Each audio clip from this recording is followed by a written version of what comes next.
Welcome to the True Commercial Real Estate Podcast, your ultimate investor resource for all things truly commercial. Whether you're interested in industrial, retail, medical office, storage, single tenant, or any other type of non-residential real estate investment, this is your podcast. Welcome, everybody, for a new episode of the True Commercial Real Estate Podcast. We're really excited tonight. I'm very excited.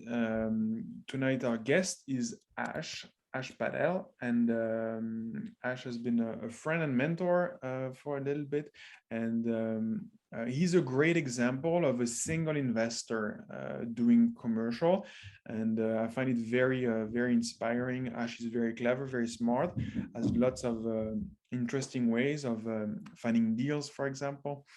And a bit about Ash, his bio. He's been a full-time commercial real estate investor for 10 plus years and has acquired a mix of retail, office, industrial, medical, warehouse, land, and among others. His minimum returns on any deal are 30% cash on cash and are often upwards of 70% cash on cash, which is quite impressive. And he uses unconventional ways to find deals, and we will ask him tonight what those ways are. So Ash, in terms of your journey, can you please give us a high-level overview of your investing journey so far? Yes. So I left the corporate world at around age 35 and got into real estate because I heard there were great tax benefits. Didn't know what they were, but started to dive into real estate. I was lucky. My first property was a mixed-use building, commercial, residential. And I was able to see the benefits of commercial real estate versus residential. You have one group of tenants that will improve your property, another that destroy it. So over the years, I've seen commercial tenants take a white box space and just transform it into something great.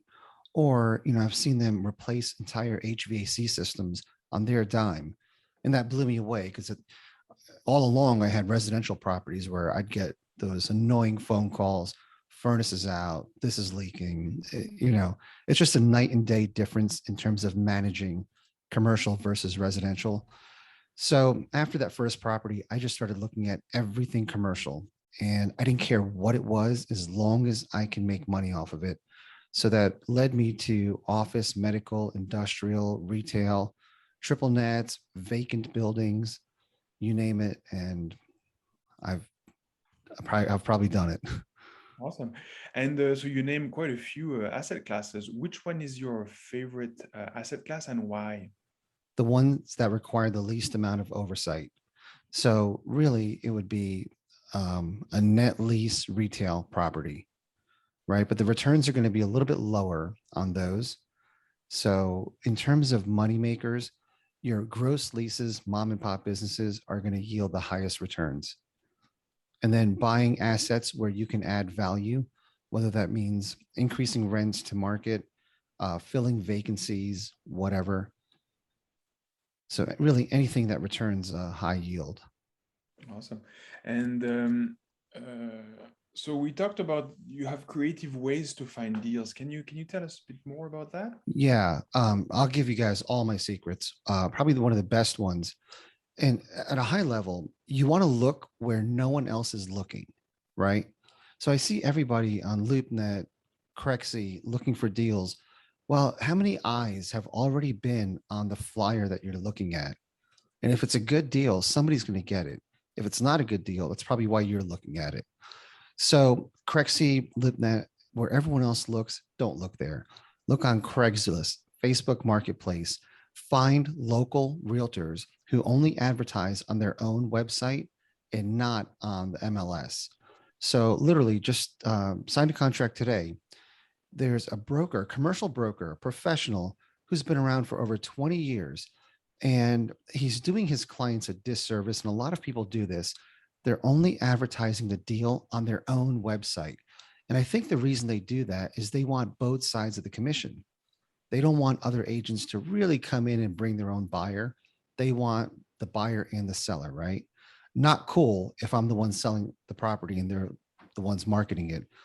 But because I've bookmarked his website, I know to look there every day, every couple days, and see what the latest is because he's not a good marketer.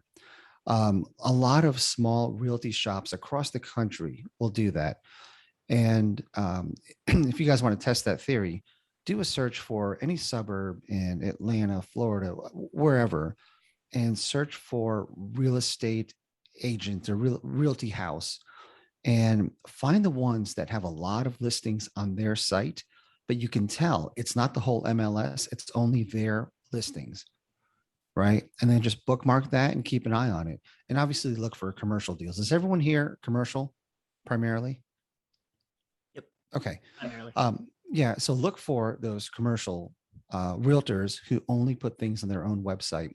Another really good way that I found, probably my very best deal ever, was when you look at the residential MLS, there's often ways where you could search by commercial listings. So, you could search land, multifamily, single family, commercial. Um, Oftentimes, when a residential realtor gets a commercial listing, they throw it onto the statewide MLS. And again, when you search for commercial properties on a residential system, you see you see the residential realtors posting commercial deals, and they don't know how to price them. Often they just use comps, right? They don't know what cap rates are. They don't know how to optimize the property for sale. They just throw it out there thinking they're doing their friend or somebody a favor. And it often backfires, man. Again, a lot of great deals I've found from doing that. And that was cool for a lot of years. But today, again, deals are getting harder to find, right? So, how about I was mentoring another guy and I told him a story about finding an incredible building that was so sought after. People were waiting for it to go up for sale. It's in a really hot downtown district. And I got the deal because I was looking on bizbuysell.com. This is it's like Crexi or LoopNet for businesses. It's a website that literally you go to buy and sell businesses, not real estate. Well, oftentimes those business brokers are pigeonholed into selling businesses only. They don't know how real estate works, and they certainly don't know how cap rates work. So often they'll sell a business, and oh, yeah, the real estate comes with it. So you call them up and say, listen, I don't want the business. I just want the real estate. How about I do a lease back? So the business owner can keep running his business, or he can give it to his kids, but he wanted to cash out. And, as long as he can get the money for the real estate, yeah, he'll sell the business to somebody else and take the money from both sides in two separate transactions, right? So they don't market real estate. So I ended up buying, it was advertised as a bar restaurant for sale. The problem is the bar restaurant had been closed for 2 years. So you can't sell something that has no value. I convinced the broker that the only value is in the real estate and the liquor license. So he's like, yeah, I mean, we came up with a fair price for the building and liquor license. And again, everyone asked me when it went up for sale, how I found it. And it's like, yeah, it was just mismarketed. So the theme, again, find properties that are not professionally and properly marketed, right? So another guy that I mentored, he started looking on Craigslist across the entire country. He did a screen share with me and probably had 50 different tabs open, all Craigslist tabs. And he searched for my parents died, estate sale, things like that, right? So if somebody was selling a business, a car, an expensive watch because their parents died, he would send him a quick note. Hey, any real estate for sale? Doesn't hurt, right? And actually ended up getting a deal under due diligence, which later fell through. But he worked 10 to 12-hour days for 5 days and got that deal under contract. Right. So just being creative. Mm-hmm. That's awesome. That's a neat. Yeah, that's beautiful. Being creative, the power of imagination. In terms of larger deals, because I know you've tackled some larger deals. How do you raise capital? Can you talk to that? That's a good question. I've never raised capital until the deal that I'm working on now. Joe Fairless and a guy named Nate Barger, Great guy to follow if you guys don't already. Um, but both of them have been drilling into my head to raise money instead of using my own money. And, at some point, I'm going to run out of my own money, probably sooner than later.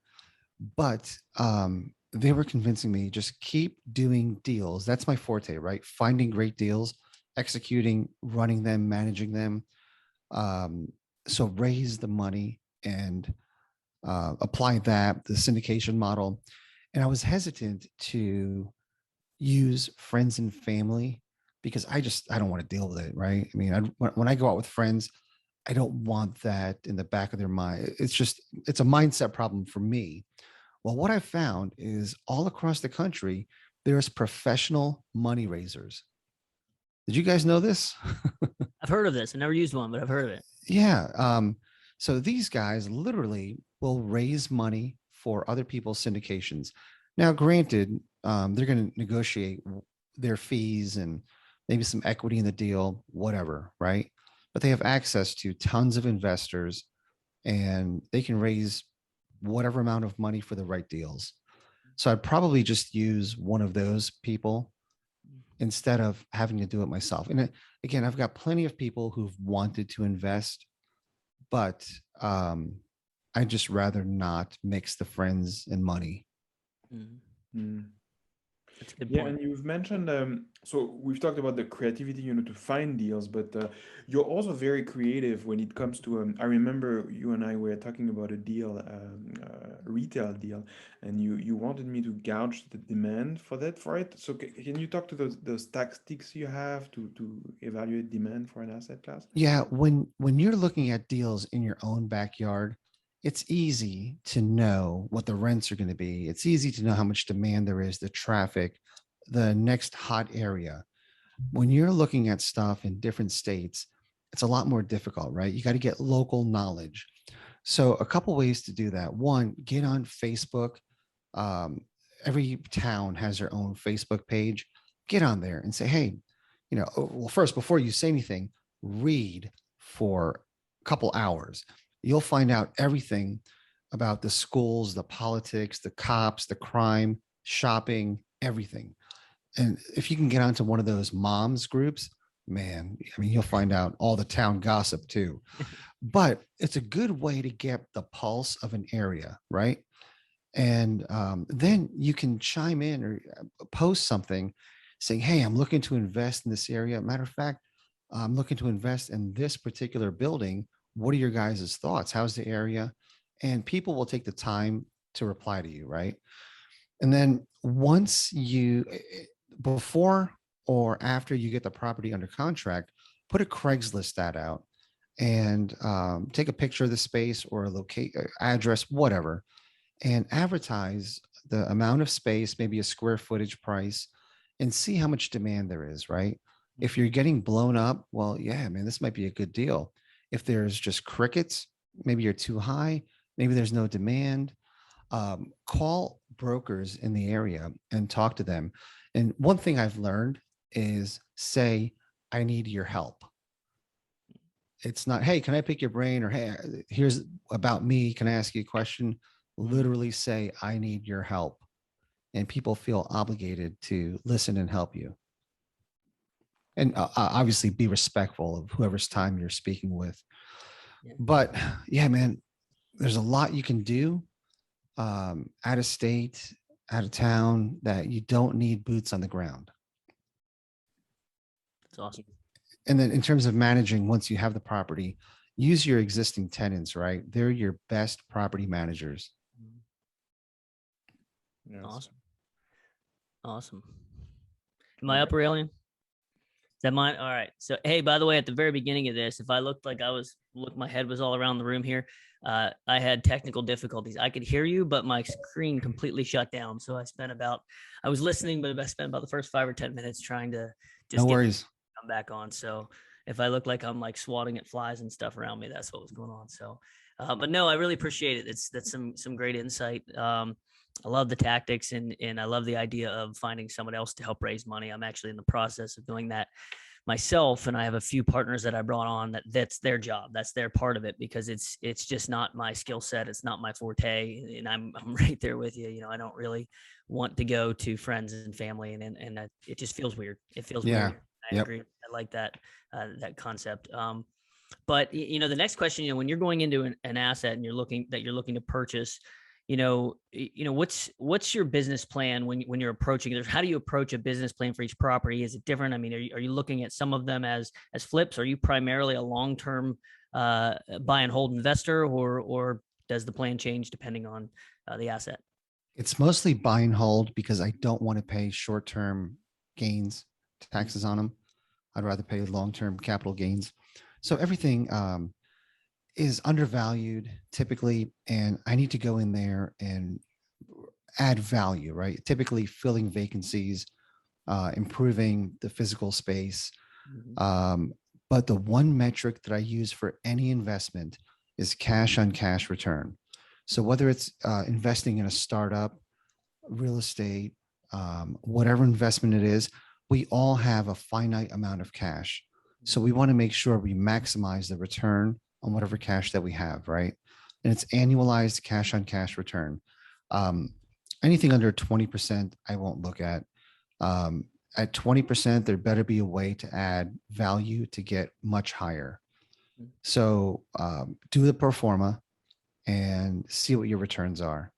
And something that I've learned recently from a good friend of mine who's a wholesaler, I've actually convinced him to start wholesaling commercial property because so few people do that.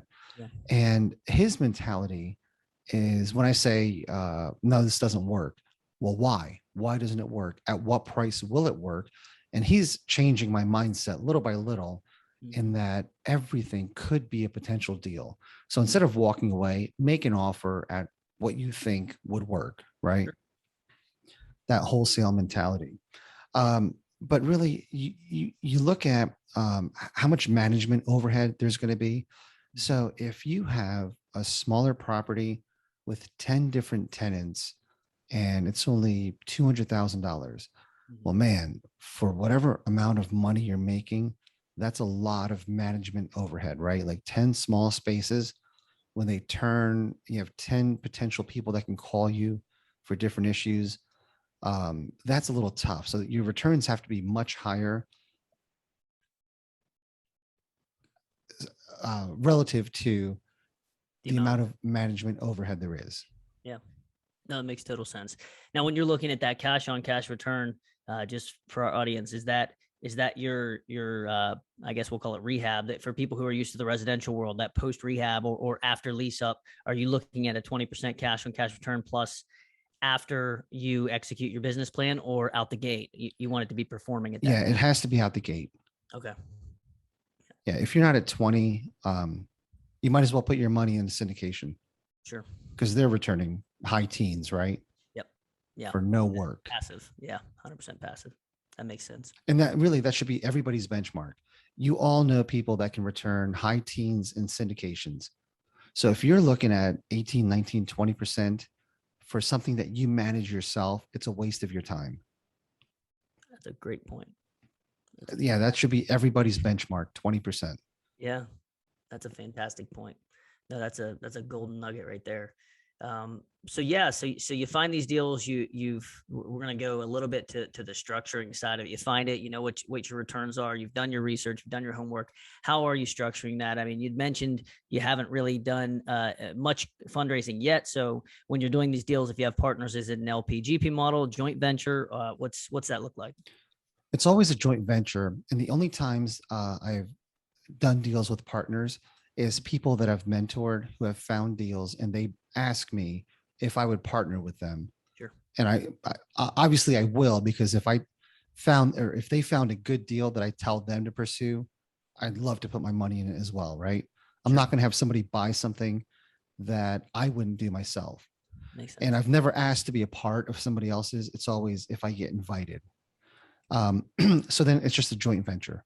And it's kind of a win-win because I get to coach them through managing that asset and they do the management and the P&Ls for free. Yeah. Right. But everything's been traditional bank financing.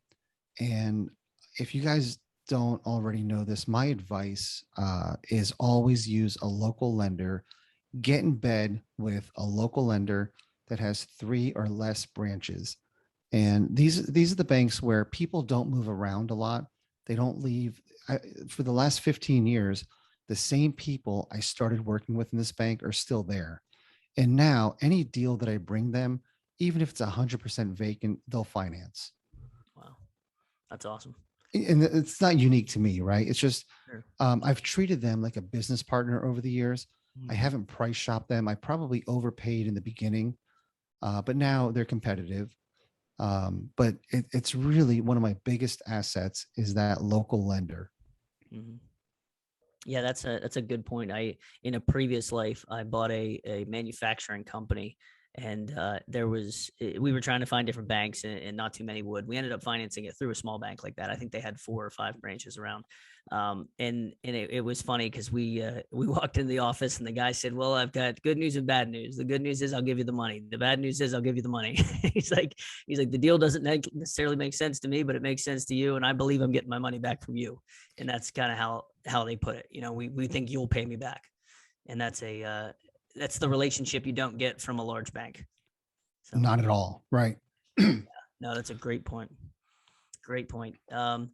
So kind of on that same leg, that giving advice out to folks. What would you recommend to somebody that's just now starting out? Maybe they've got some residential experience, maybe they don't, maybe they're just starting out, but they want to get into commercial real estate investing.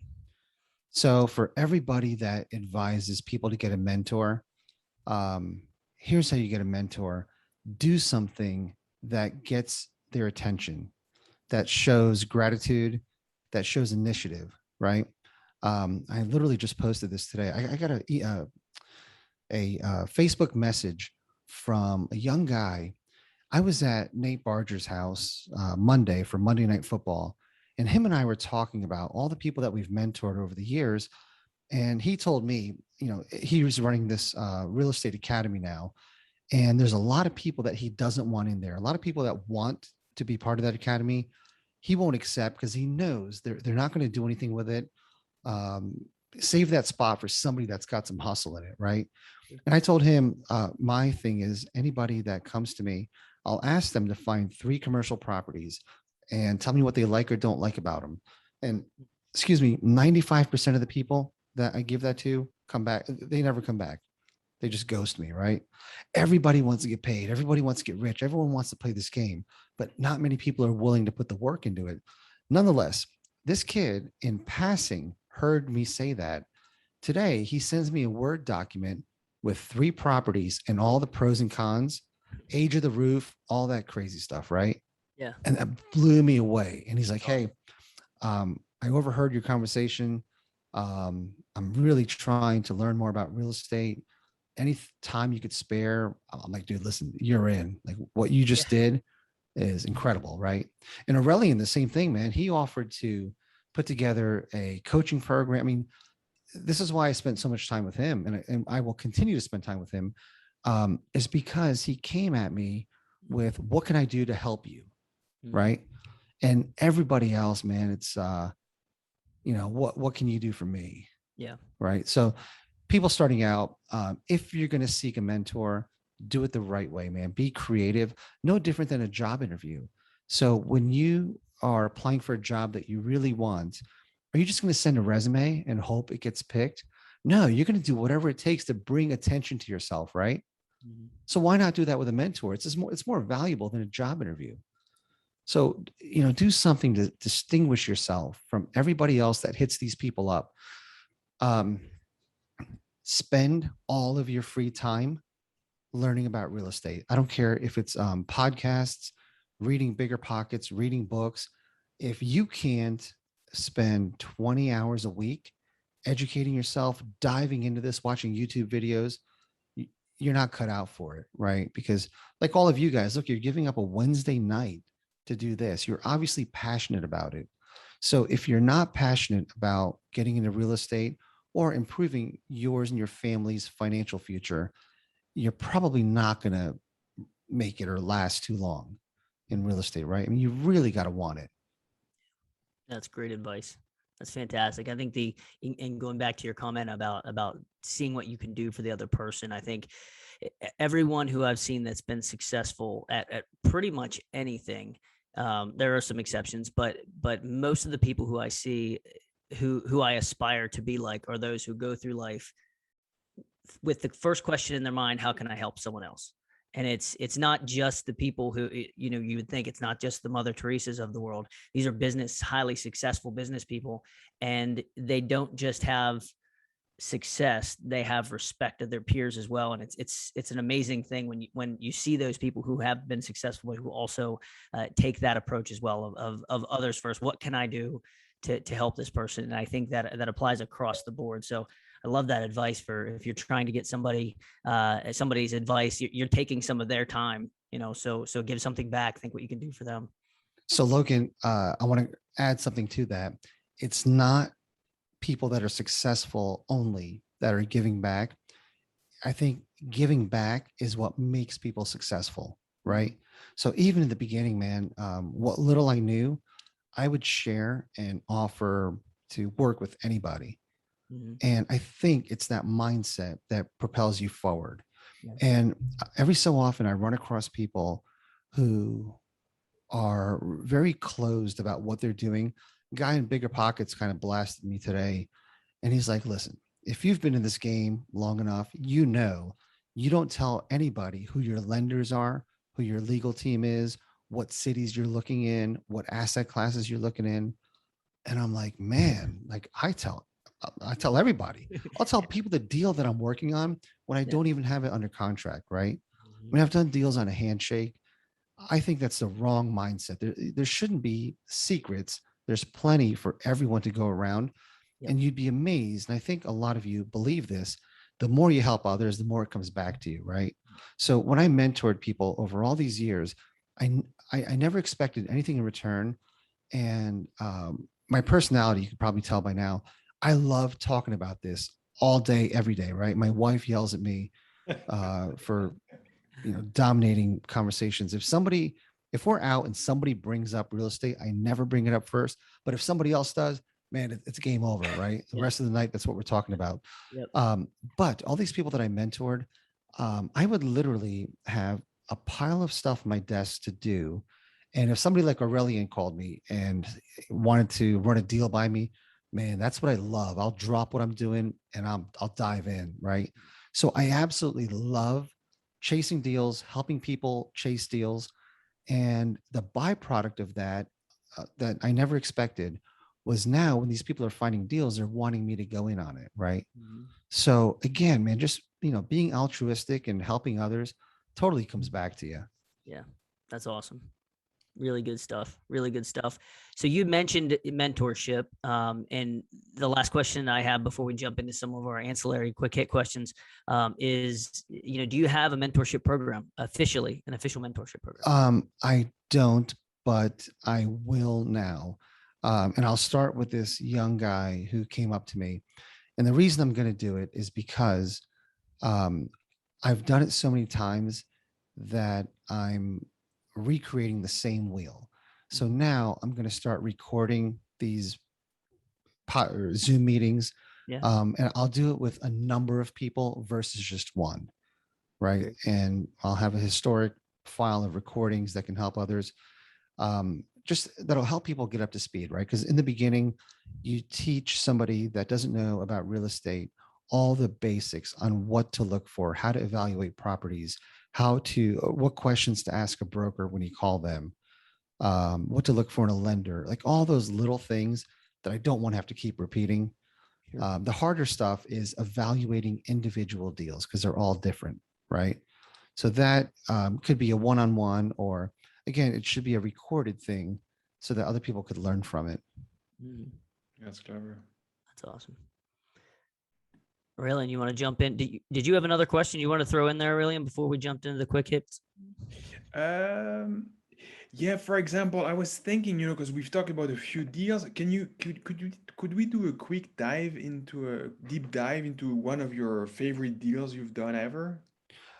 My favorite deal is I don't know if it's my favorite, but my highest grossing deal or most profitable. Yeah. So back maybe 2014, I was looking at the residential MLS listings several times a day because I probably had two or three properties and I had a giant ego. I thought, man, everything I touched turns to gold. And that later got shattered when I took a couple losses, which is great. But I'm literally looking for this next deal and I'm searching every day, several times a day. Before I went to bed on a Friday, I looked one last time at the residential MLS for commercial listings and I saw this deal pop up. It was a triple net strip mall for $650,000, but they said the NOI was $117,000 a year. So now at a 10 cap, that would be a $1.17 million deal, right?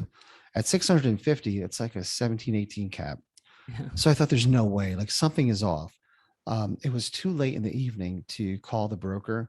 So I went downstairs to my office and I stayed up the entire night and I researched everything I could about this property, the current tenants, where they lived, who they were, the previous tenants, previous owners.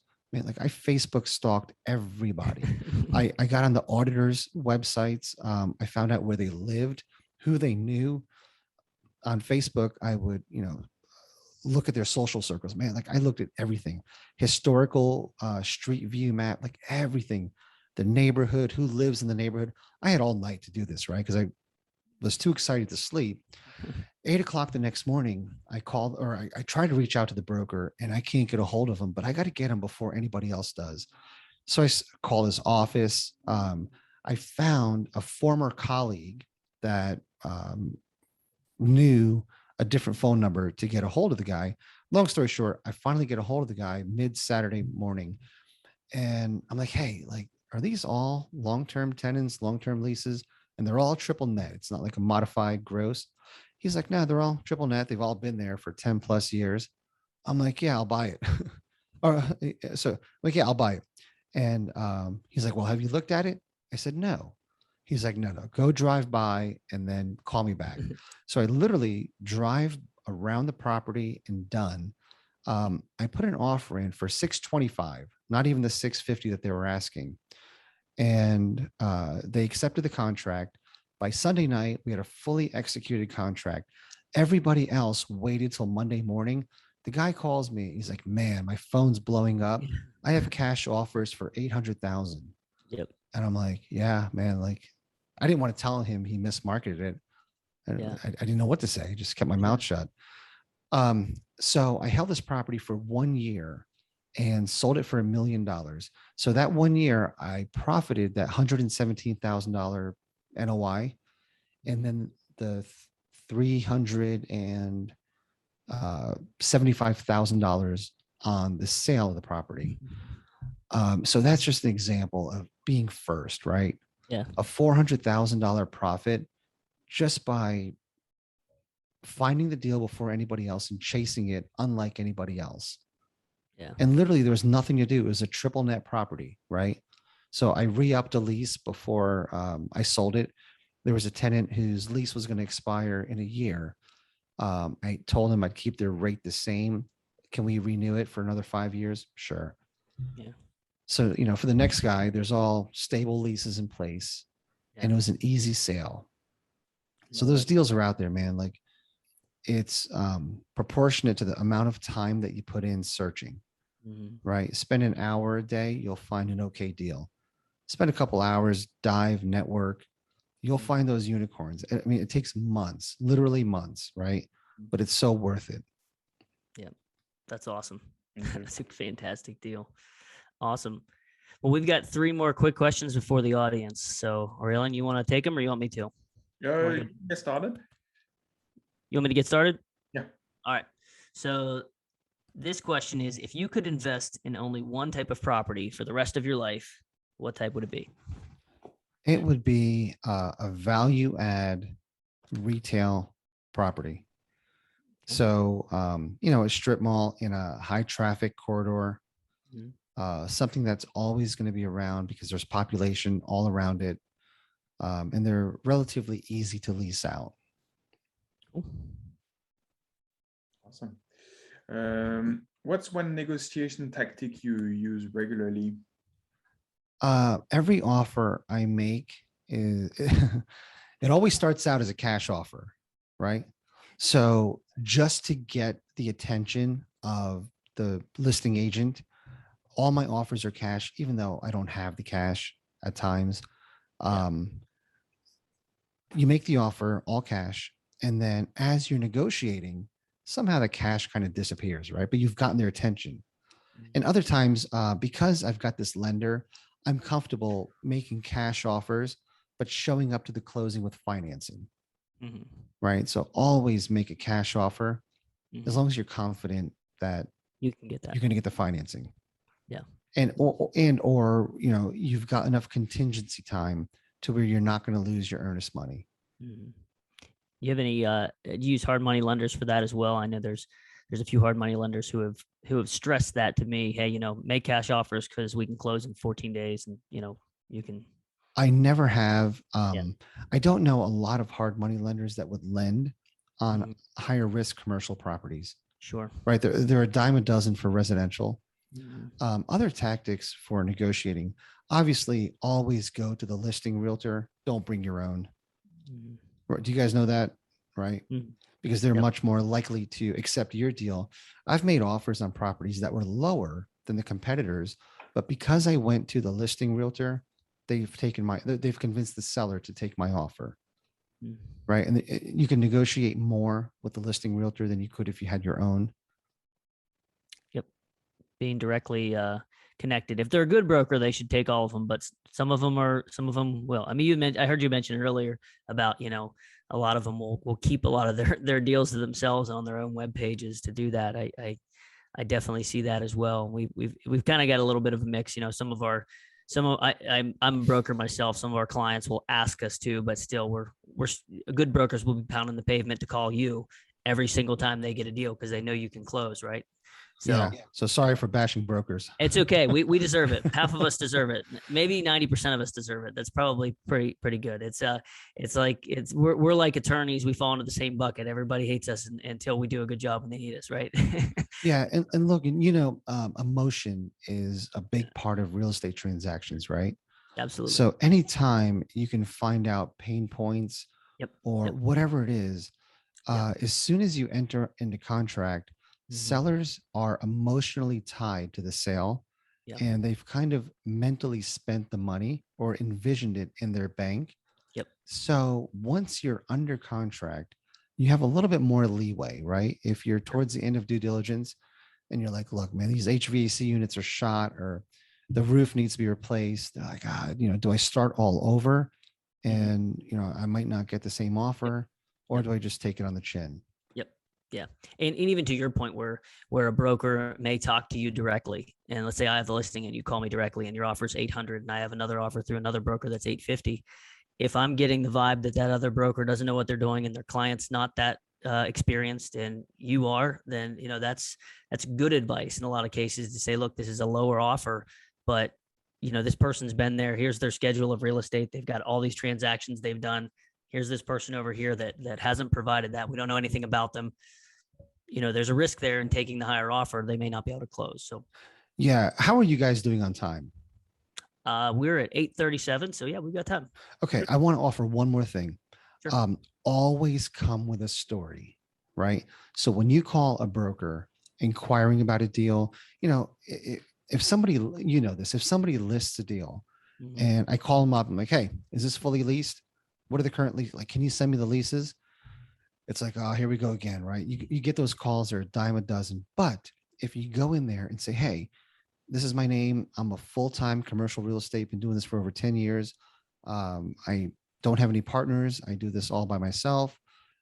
These are the types of properties that I've purchased. This is what I'm looking for. This looks like a great deal. They will be much more likely to talk to you and give you information, right? And then same thing with your lender. Even though I haven't had to do this, I'm going to start doing it where when I bring them a property, historically, I would just send them the contract and say, hey, listen, we're closing in 30 days. And the next time I'd hear from them is when they confirm a closing date. Sure. But I need to be better at that. So I need to go in there with a story, a narrative, and say, hey, here's how I found it. Here's why I'm pursuing this. And here's my plan.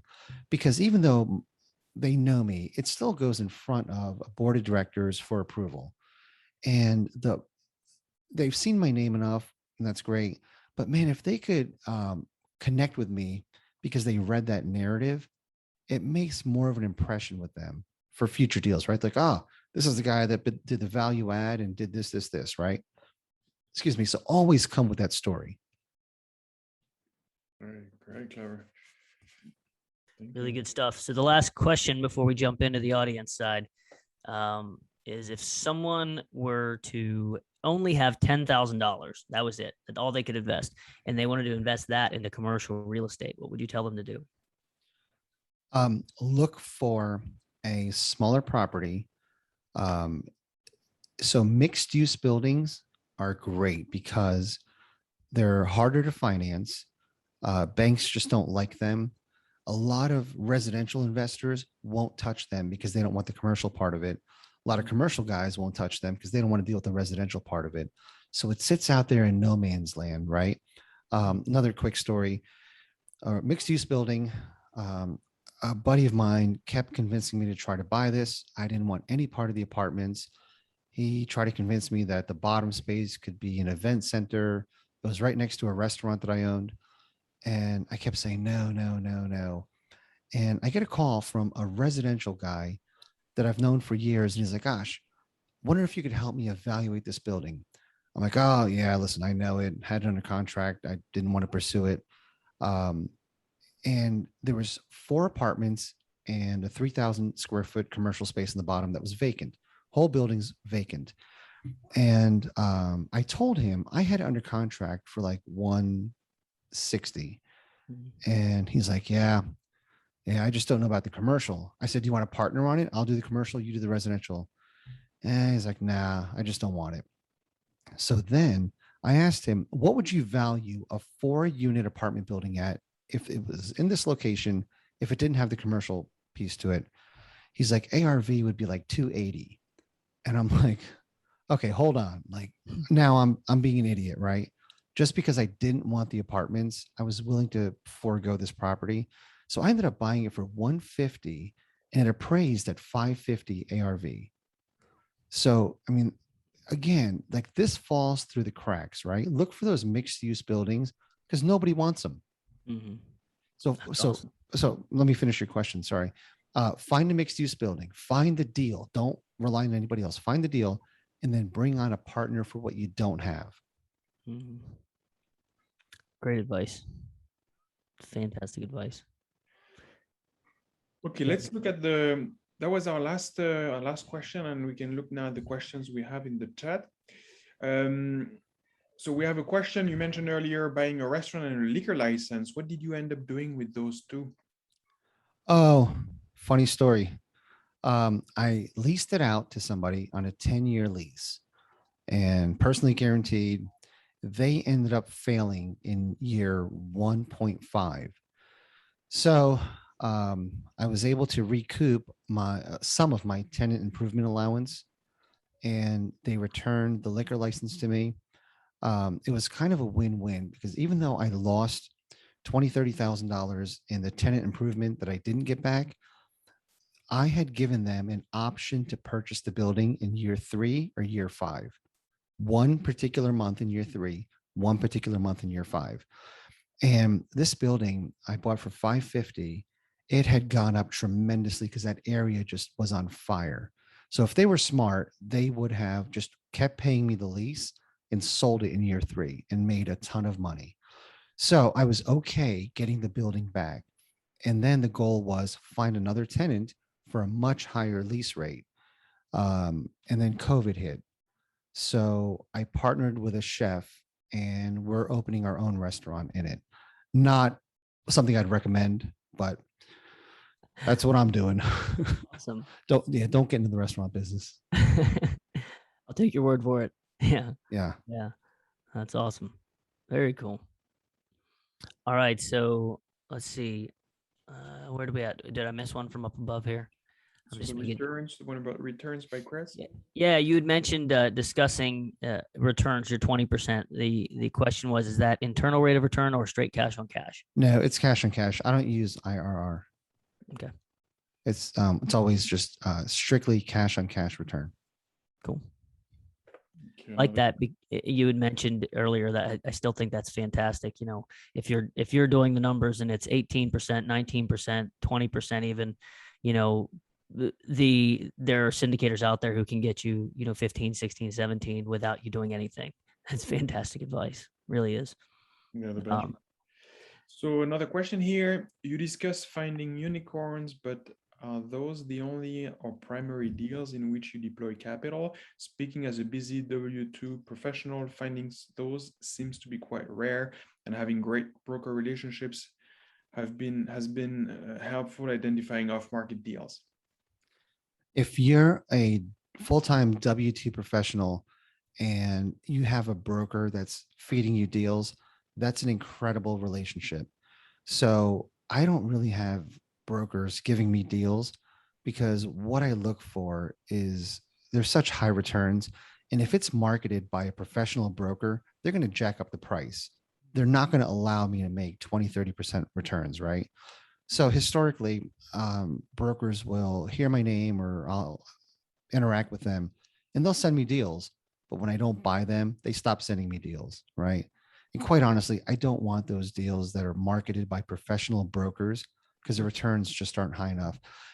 So, Chris, if I can ask you a question, what kind of returns are you seeing on those off-market deals? Hey Ash, just to answer your question, the first one in terms of cash on cash is probably around at this point. One warehouse is 12% with an IRR in the high teens, 18, 19%. The other one I just acquired recently, it's around 9.5% on the cash on cash with that particular deal. Smaller warehouse, but two tenants that we brought in along with the building that renewed at that particular time. And does this broker help you acquire tenants when you need them? He does. He does. Man, that's a great relationship. So he's really looking out for you. Yeah, and this particular building I closed on in end of July actually was a building that he actually had worked with. It was an owner in the building, so this was a leaseback scenario for one of the two tenants. That's He great. knew he was going to sell. He gave me a heads up months ahead of time and gave me first crack at the building, and that's how it ended up. We ended up acquiring that particular one. Yeah, Chris, one thing that I'll tell you is, yeah, it does take a lot of time.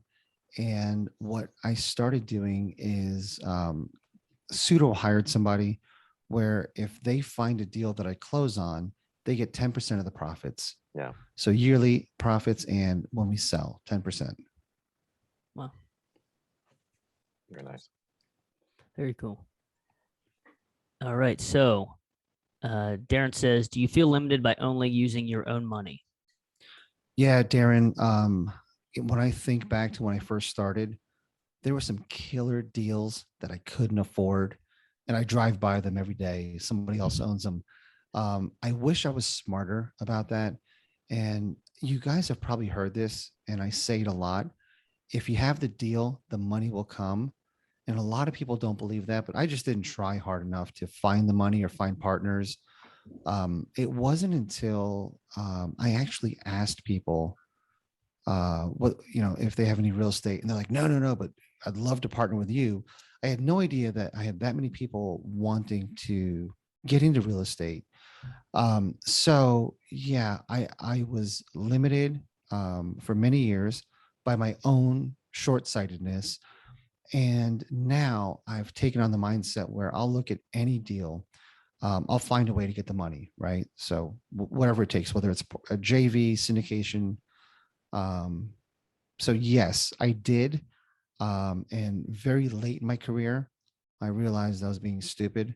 So I no longer feel limited now. Do you have team members on staff now? I don't. I have an assistant that works remotely, but again, I'm kind of dumb in that I haven't found an effective way to use her. She's not. She's a property manager, a retired property manager, but doesn't use a computer. So I can use her helping me with tenants, but I need to hire an assistant, like a real assistant. Cool. So when you're leasing your properties, do you rely on leasing agents for the commercial space? Yeah, that's a great question. So somewhere along the lines, when I had that ego, I thought, you know what? I'll just hire a leasing agent to fill. It was a 12,000 square foot retail building, a single tenant. And I figured, why waste my time? I will hire it out and look for the next deal. So I signed a 6-month contract with this commercial leasing agent, and they seemed very highly recommended. They seemed to know what they were doing. So I didn't know this, but what I signed was I pay for all the expenses. So as soon as I signed the contract, they're like, hey, we need to put a sign in front of your building, $1,500 wooden sign that was custom made. And it only had their name and their phone number. And their name was huge, right? Didn't have the address, didn't have anything about the building, which is stupid because they're going to reuse that sign somewhere else. Yeah. And I just paid for that. So then they tell me that they have to buy a list of expiring leases. That was another couple $1,000s. And, I guess they did pick up the phone and call often. Then they told me that they have to have a broker's open house, but commercial brokers don't just go to an open house unless you entice them. So he's like, what can we do to entice them? And I'm like, man, like Fitbits are hot. Can we give them a Fitbit? He's like, you know how many Fitbits we have from going to open houses? He's like, everybody gets $100 Visa gift card that comes into the door, and you have to have a very nice catered lunch. And then you have to have an incentive for them to sell or lease your building versus any others. So it was literally, you get $100 gift card, catered lunch. And then if you were to bring me a buyer or a tenant, you get a vacation anywhere in the world up to $10,000. That's all that I'm paying for, right? So I buy all these gift cards, get the caterer. The day before, I get a phone call saying, hey, large office building is doing a broker open house. They're giving away $200 a piece, but everybody's going to be there because there's a lot more units that they can lease out. So I ended up eating, a couple $1,000s on that deal. Excuse me. So 6 months go by. They might have had 1 or 2 showings, and I cancel their contract, or I don't renew their contract. The day their contract ends, I put this property on Craigslist, probably 20 different cities, right? So maybe a 300-400 mile radius from where I live, just Craigslist, copy and paste everywhere. And a guy from Detroit within a couple weeks saw that listing and ended up buying my building. Wow. Right. So like, why didn't these guys use Craigslist? Why didn't they use Facebook? Yep. So from then on, I've never given properties to commercial brokers to either sell or lease. Yep. Nothing against you, Logan, but No, my guys didn't do it. I'd have a bad taste in my mouth too after that Yeah. experience. And I wasted 6 months, right? I could have done this in month 1. Yep. That's wild. All right. What do we got? Let's see. Is that you? Yeah, go ahead. Oh, yeah. Have you ever considered development or construction? Yeah. I developed a medical building, maybe 12,000, 15, I should know this, 12 to 15,000 square feet. And what I realized was I can't do it any better or cheaper than the professionals, right? I thought I could do it cheaper. That wasn't the case. I went through the process of just hiring an architect, finding a general contractor, and I'm sure I made a ton of mistakes. Somebody that knows what they're doing with the development could have done it way more efficient than I did. So that's not my forte. And unless I partner with somebody that's been doing it for a while, I wouldn't do it again. And often because you could buy cheaper than you can build, right? I mean, you could buy buildings for $50, $60 a square foot. Yep. What does it cost to build now? 120 plus. Mm-hmm. So yeah, I know there's people that do it well, but it's not me. Yep. So the next question is: any creative arbitrage or management intensive opportunities in office or retail? Yes. Okay. So we've learned through COVID that you don't want to be in city centers, right? You don't want to be downtown anywhere because now it's suburban sprawl instead of urban sprawl. People are moving out of high rises into the suburbs, um, and office buildings in either large office parks or downtown areas are on fire sales. I mean, they're vacant everywhere you go. There's for lease or for sale signs. But what I've always done and what's really good now is like a downtown suburban location or any location without a lot of competition. In terms of office space, people now want an office close to their home for a couple reasons. One, they've realized they can't work from home, too difficult, right? Kids, pets, wives, husbands, whatever, mother-in-laws, too many distractions at home. They tried it for a while, and everybody's realizing I can't efficiently work from home. Um, the other thing is there's companies that have said you don't have to come into our downtown office, but go to an office. So people are renting offices close to home. Anything that doesn't have an elevator, meaning 2 stories or less, they're on fire. Everyone's looking for them. If they're in a walking downtown, even better, right? In retail, it's the same thing. Class A retail is really tough right now. Excuse me. But those suburban strip malls where there's a pizza place, a deli, insurance, hair salon, those neighborhood services that are internet resistant, really COVID resistant, economic recession resistant, those will always be there. That neighborhood is always going to support the businesses that are there because they need them, right? It's just convenient. So neighborhood commercial is awesome. Awesome. Yeah, it's my turn. Can you tell us more about your markets and the big picture of your portfolio? My markets, I don't have any um, preference on where my properties are. Um, I can remotely manage that. It's really wherever you find a deal, right? So obviously, if they're close to home, that's great. But if they're not, there's ways to remotely manage them. And I probably learned that during COVID.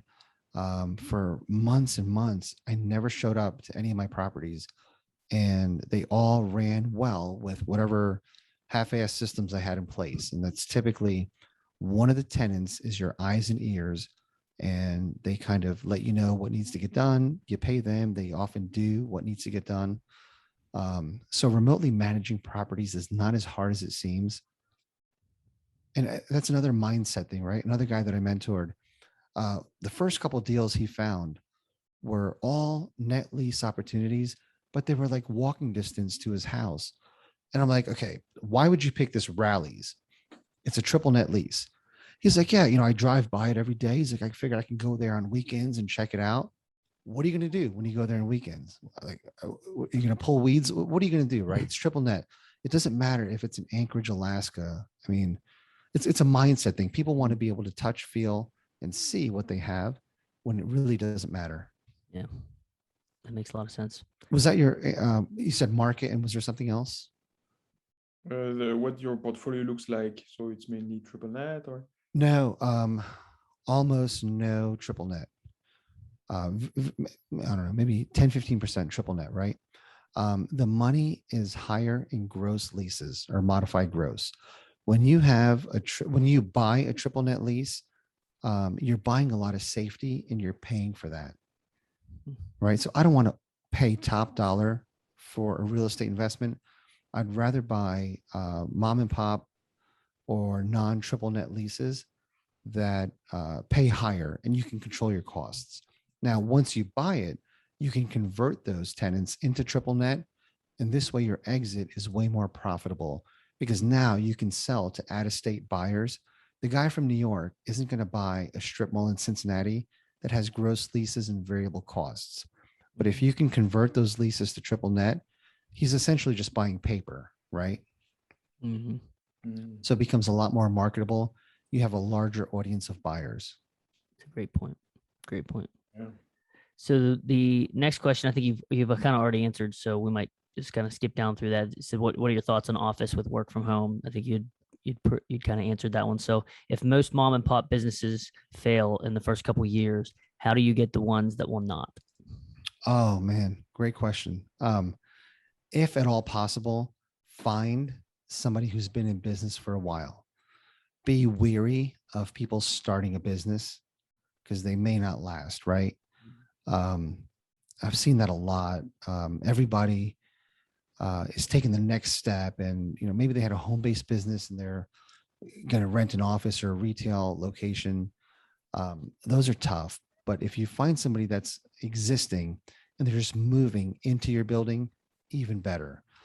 Now, another thing to keep in mind is those personal guarantees that they sign are really, you're not going to do anything with it. If it's a mom and pop business that failed and they went out of business and you really didn't give them any tenant improvement allowance, you just collected rent, you're not going to sue them, right? I mean, you're not going to sue somebody whose business just failed. So, yeah, I mean, it's a great question. You have to do your best to vet who it is, find out what kind of assets they have, find out if, even if they fail, will they honor your lease? And my rule for somebody breaking a lease, ideally, is they continue to pay rent and we both look for the next tenant to come in there. And as soon as we find the next tenant, they're out, right?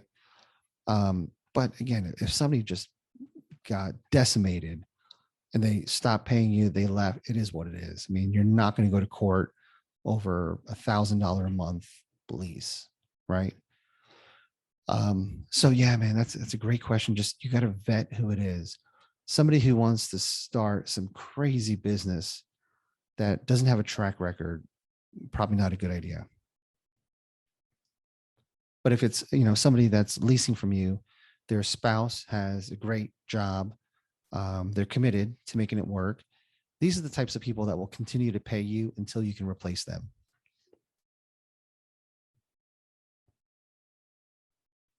Okay, and then we have a question. What's your favorite way to add value to commercial property?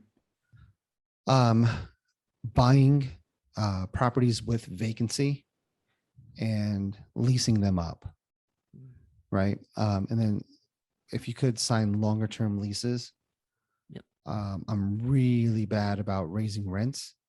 My assistant that I kind of hired, I pay her for the hours worked, so she's very temporary. She looked at my leases and just said, "Man, you're an idiot. Like, why are you not raising these people's rents?" I don't know. I mean, they're nice, they're cool. I don't know, they're happy. Like, they're like, no, like you can stop. Like, you got to. So she's forcing me to send re-upping leases with much higher rents. And shockingly, people are like, yeah, all right, cool. So that was another mindset problem, right? I figured, listen, if it's working, leave it alone. So, now I've learned raise rents. But really, man, finding tenants for half vacant or partially vacant buildings, that's where it's at. And you do it yourself, right? Because you're going to work harder than anybody else. And I'm telling you, Facebook, Craigslist, flyers, knock on doors, just let all the neighboring businesses know that you've got this available space to rent. Put up a giant sign with the words "for rent" or "for lease" and just your phone number. No details, just something that people can remember as they're driving by. And that's it. I mean, you could do it yourself. Yeah. That's awesome. Pick up the phone. Yeah, just call, post, offer, depending on the size and the rent, I've offered people a $5,000, $10,000 bonus if they can find me a tenant. So you ever want to see a Facebook post go viral? Offer 10 grand if somebody could find you a tenant, and man, the number of shares within minutes is through the roof. Yeah. That's awesome. It's a great tip. Great tip. Fantastic. Yeah. Inspiring, I find. And it actually works. Believe it or not, it works, right? Yeah. Because you're going to reach people that you never would have reached. And rather than seeing a random Facebook post or a sponsored ad, it's somebody in your circle that's posting this crazy thing about a space for lease. Yeah. I mean, you get a lot of eyes by doing that. That's awesome. It's a great tip. Awesome. Well, that's the end of our questions. That's the end of the audience questions. This has been awesome, Ash. I know I learned a ton. I'm sure everybody else did. Aurelian, I'll let you take it out, but I appreciate it. Really appreciate everything. And do you have any questions for us, or do you want us to leave some notes where people can get a hold of you? Or You can email me or find me on Bigger Pockets. I'm not big on LinkedIn. Ash, ASH, B as in boy, Patel, Patel, at gmail.com. Ash Patel, Cincinnati on Facebook. Should be easy to find there. No, you guys, this was a lot of fun. You guys have a great group. I'm glad you're continuing to do this, and I see the value that you're providing. So good for all of you that participate and join every week. Is it every week or every month? Bi-weekly. Bi-weekly, okay. Yeah, man, just keep it up.